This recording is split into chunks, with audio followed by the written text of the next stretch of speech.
오늘 이 시간 우리에게 주신 하나님의 말씀입니다. 하나님의 말씀은 구약 성경 이사야서입니다. 38장 1절에서 20절까지 말씀입니다. 구약 1012면쯤에 있습니다.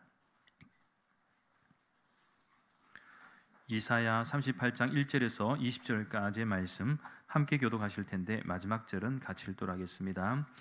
그때에 히스기야가 병들어 죽게 되니 아모스의 아들 선지자 이사야가 나아가 그에게 이르되 여호와께서 이같이 말씀하시기를 너는 내 집에 유언하라 내가 죽고 살지 못하리라 하셨나이다 하니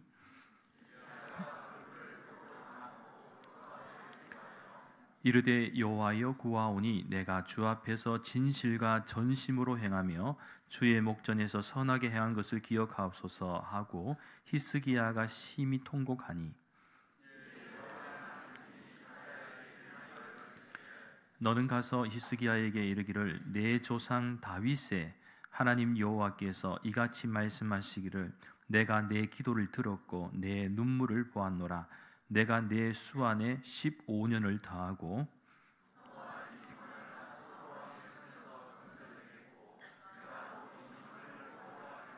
이는 여호와께로 말미암는 너를 위한 징조이니 곧 여호와께서 하신 말씀을 그가 이루신다는 증거이니라.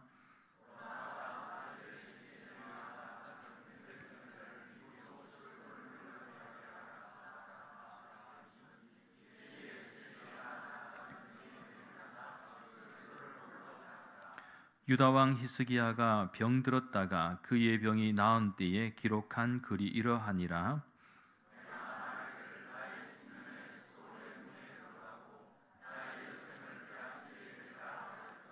내가 또 말하기를 내가 다시는 여호와를 배웁지 못하리니 산자의 땅에서 다시는 여호와를 배웁지 못하겠고 내가 세상의 거민 중에서 한 사람도 다시는 보지 못하리라 하였도다.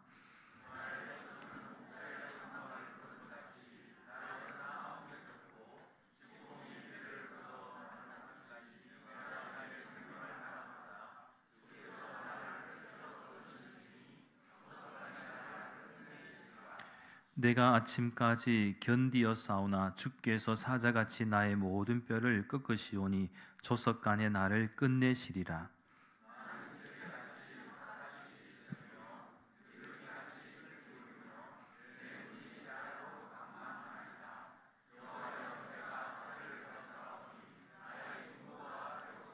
주께서 내게 말씀하시고 또 친히 이루셨사오니 내가 무슨 말씀을 하오리이까? 내 영혼의 고통으로 말미암아 내가 종신토록 방황하리이다.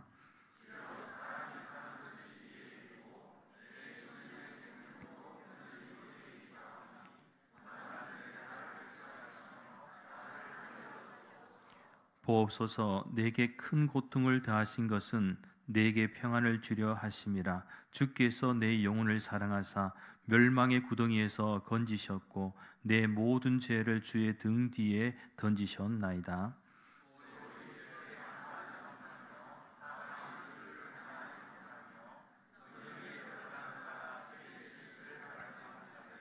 오직 산자 곧 산자는 오늘 내가 하는 것과 같이 주께 감사하며 주의 신실을 아버지가 그의 자녀에게 알게 하리이다.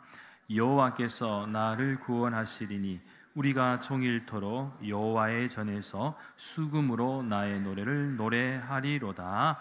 아멘. 할렐루야. 한 주간도 잘 지내셨습니까?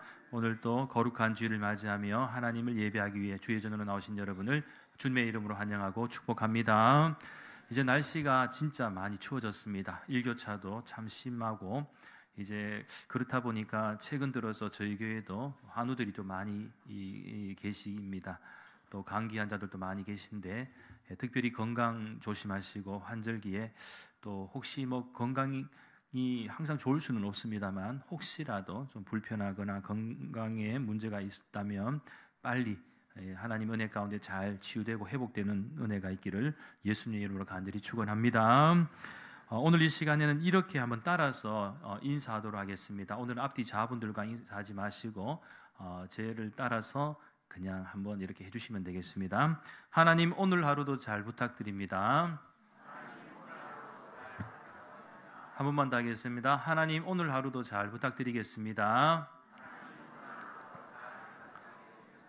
잘 모르시는 분들을 위해서 잠깐 부연 설명을 드린다면, 지난 주간 새벽 기도에 계속 오신 분들은 아시겠습니다만, 지난 주간에 이제 또 하나님께서 감동을 주셔갖고 슬로건 하나를 만들었습니다. 그래서 새벽 기도회 때마다 이제 하나님, 오늘 하루도 잘 부탁드립니다, 이렇게 한번 외치고 이렇게 시작을 했습니다.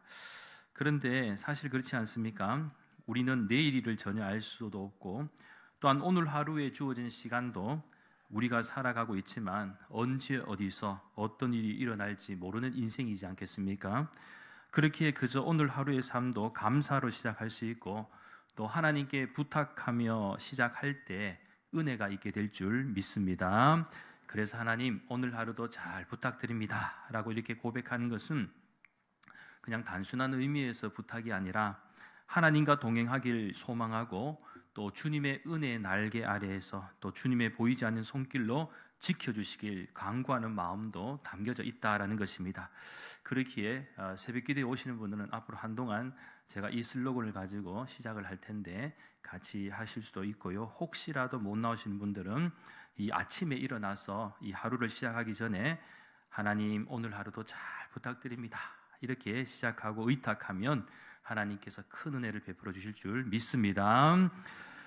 세 친구가 외국 여행 중에 이 한 호텔의 맨 꼭대기층인 60층에 이렇게 투숙하게 되었습니다. 그러니까 60층이면 아주 큰 호텔이죠. 이들이 쇼핑을 하고 돌아왔을 때 이 문제가 생겼는데, 엘리베이터가 그 큰 좋은 호텔에서 잘 일어나서는 안 되는 일이 일어난 것이죠. 이 고장이 나서 60층까지 걸어 올라갈 수밖에 없었다는 것입니다. 그래서 세 사람은 힘든 것을 조금이라도 잊기 위해서 그러니까 세 사람이니까 20층씩 이렇게 나누어서 올라가면서 자신의 삶에 가장 슬펐던 일을 이야기하자고 했습니다. 이야기하고 올라가면은 또 쉽게 올라가지 않겠습니까? 그래서 첫 번째 친구는 자신의 그 슬픈 첫사랑의 이야기를 들려주었는데, 얼마나 슬펐으면 같이 울었습니다. 세 사람이 너무 슬퍼서 막 같이 울고 그러면서 올라갔는데, 이제 두 번째 친구는 사업을 하다가 실패해서 자살하고 싶었던 이야기를 하자 역시 세 친구는 너무 슬퍼서 또 같이 울었습니다. 이제 41층에서 이제 60층까지 올라가면서 마지막 세 번째 친구가 가장 슬펐던 이야기를 해야 되는데, 도무지 너무 슬퍼서 이야기를 못하겠다는 거예요. 너무 슬퍼서 이야기를 못하겠대. 이게 궁금했지만 결국 이제 60층까지 다 올라오자 이 친구가 말합니다. 사실은 우리 방문 열쇠를 카운터에 놓고 와서 다시 120층을 왔다 갔다 하니까 정말 슬픈 일이 아닐 수가 없겠죠. 그런 의미에서 살다 보면 여러분에게 가장 슬픈 일은 무엇입니까? 여러 가지 방향에서 생각해 볼 수도 있겠지만, 오늘 본문의 말씀에서는 이 병들어 죽게 되는 한 인물을 만나게 됩니다. 어쩌면 그의 인생에서 가장 슬픈 현실이 아닐 수가 없습니다. 오늘 읽으신 본문 이사야 38장은 크게 두 부분으로 나누어 볼 수가 있는데, 하나는 1절부터 8절까지로 이 히스기야의 발병과 이 회복에 관한 것이고, 또 다른 하나는 9절부터 20절까지의 말씀에 주목할 필요가 있는데, 히스기야의 시편입니다. 그러니까 첫 번째 단락의 구조는 히스기야의 발병과 회복의 내용을 담고 있는데, 1절 말씀에서 히스기야가 얻은 병의 발병 시점을 말하고 있습니다. 그것은 그때라는 단어입니다. 히브리 원어로 좀 살펴보면은 조금 더 우리가 자세히 알 수가 있는데, 바야밈 하햄이라고 해서 정확하게는 그쯤에라고 이렇게 번역할 수가 있습니다. 그렇다면 그것이 언제라는 것입니까? 이 부분을 알기 위해서는 오늘 읽지는 않았지만 바로 앞에 36장과 37장의 상황을 좀 이해하면 우리가 알 수가 있습니다. 그러니까 그쯤이라는 것이 언제냐? 이 아수르 군대에 의해서 예루살렘이 위기를 맞을 때를 우리가 발견할 수가 있다는 것이죠. 그러니까 이 국가적으로 어려움을 겪고 있는 시기에 히스기야 왕은 불행하게도 중병으로 이 사망 선고를 받은 것이죠. 그러니 얼마나 청천벽력 같은 소식이었겠습니까? 그런데 이러한 상황 속에서 오늘 본문의 말씀이 우리들에게 교훈하는 바가 있습니다. 그러니까 오늘 본문을 통해 보여주는 핵심 메시지는 다음의 세 가지로 압축할 수 있다라는 것입니다. 첫째는 위기의 때에는 기도하라는 것입니다. 여러분, 기도에 능력이 있음을 믿습니다. 히스기야가 이러한 중병으로 사망 선고를 받았을 때에 잘한 것이 있다면 바로 기도였습니다. 오늘 본문 2절과 3절 말씀에 주목합니다. 히스기야가 얼굴을 벽으로 향하고 여호와께 기도하여 이르되 여호와여 구하오니 내가 주 앞에서 진실과 전심으로 행하며 주의 목전에서 선하게 행한 것을 기억하옵소서 하고 히스기야가 심히 통곡하니. 히스기야 왕의 특징은 기도의 사람이었다라는 것입니다. 이러한 모습은 앞에서 아수르의 위협이 있었을 때에도 그는 무엇을 했느냐? 성전에 올라가서 기도를 했습니다. 이사야 37장 1절 그리고 14절 15절 말씀에 주목할 텐데 자막을 참고하시겠습니다. 히스기야 왕이 듣고 자기의 옷을 찢고 굵은 배 옷을 입고 여호와의 전으로 갔고 히스기야가 그 사자들의 손에서 글을 받아보고 여호와의 전에 올라가서 그 글을 여호와 앞에 펴놓고 여호와께 기도하여 이르되. 히스기야는 국가의 위기 앞에서도 먼저 하나님께 간절히 기도했고 또한 개인의 위기 속에서도 기도를 했습니다. 그렇기에 오늘 살아가는 우리 믿는 성도들이라면 역시 우리도 문제와 위기 앞에서 무엇을 해야 하는가? 먼저 하나님 앞에서 엎드려 기도해야 할 줄 믿습니다. 특별히 히스기야 왕의 기도하는 모습의 특징이 무엇입니까?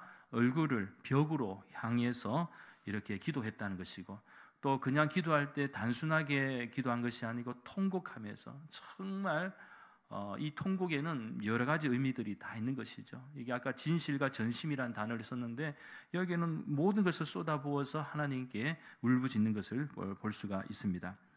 자, 그렇다면 이러한 모습은 무엇을 뜻하는 것일까요? 바로 다른 것은 보지 않고 오직 하나님께만 매달리겠다라는 결단과 강한 의지를 보여주는 행동입니다. 한마디로 살려달라라는 것이죠. 하나님 살려주십시오. 하나님의 은혜와 자비를 구하는 또한 그런 모습이다라고 볼 수가 있는 것입니다. 사랑하는 여러분, 히스기야와 같이 우리도 위기의 순간을 맞이한다면 여러분은 어떻게 행동하시겠습니까? 지금 히스기야 왕만큼 설상가상의 상황이 없습니다.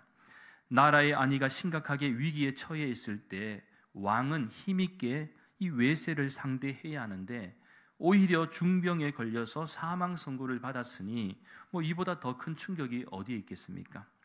최근 저희 교회에도 다 설명할 수는 없지만 여러 모양으로 질병 가운데 계신 분들이 계십니다. 그리고 또 이 받아들이는 현실도 거의 동일합니다. 충격적이고 왜 하필 나에게 이런 일이 생기는 것인가? 믿을 수가 없다라는 것이죠. 그런데 그것이 연약한 우리의 현실입니다. 아프지 않으면 좋겠지만 늘 건강할 수는 없는 것입니다.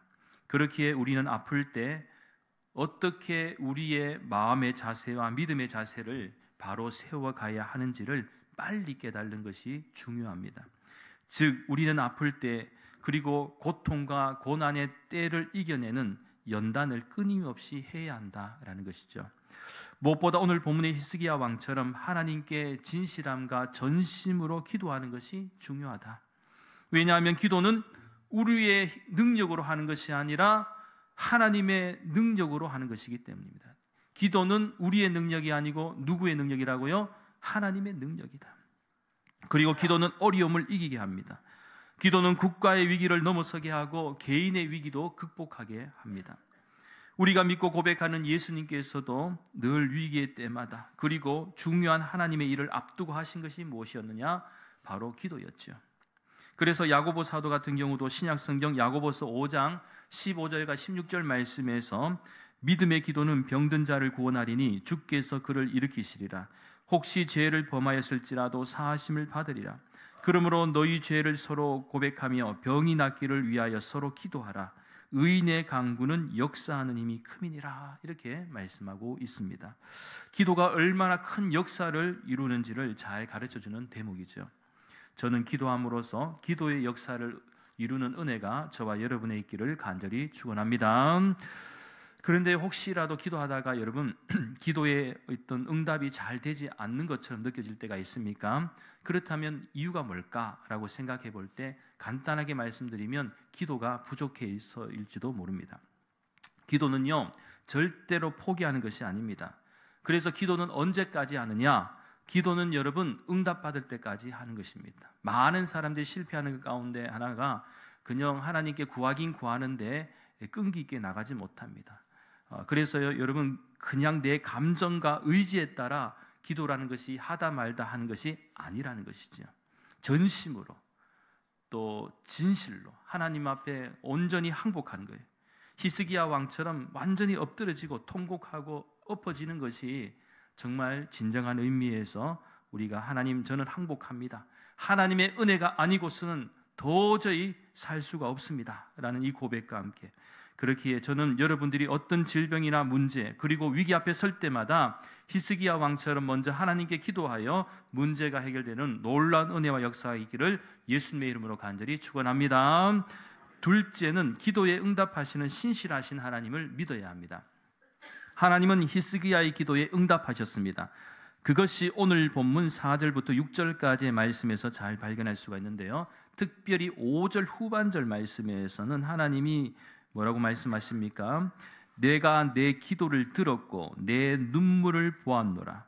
내가 내 수완에 15년을 더하고 라고 말씀하셨고 6절 말씀에서는 너와 이 성을 아수르 왕의 손에서 건져내겠고 내가 또 이 성을 보호하리라 이렇게 말씀하였습니다. 히스기야는요 하나님께 기도함으로써 순식간에 두 가지의 큰 문제가 해결되는 은혜를 잊게 됩니다. 15년의 생명 연장과 아수르의 손에서 건져내시고 성을 보호해 주신다라는 이 약속의 말씀을 들었을 때 여러분 얼마나 기뻤을까요?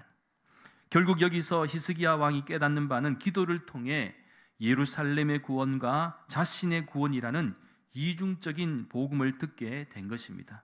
그러면서 깨닫는 것이 무엇입니까? 기도에 응답하시는 신실하신 하나님을 신뢰하게 되었다는 것이죠.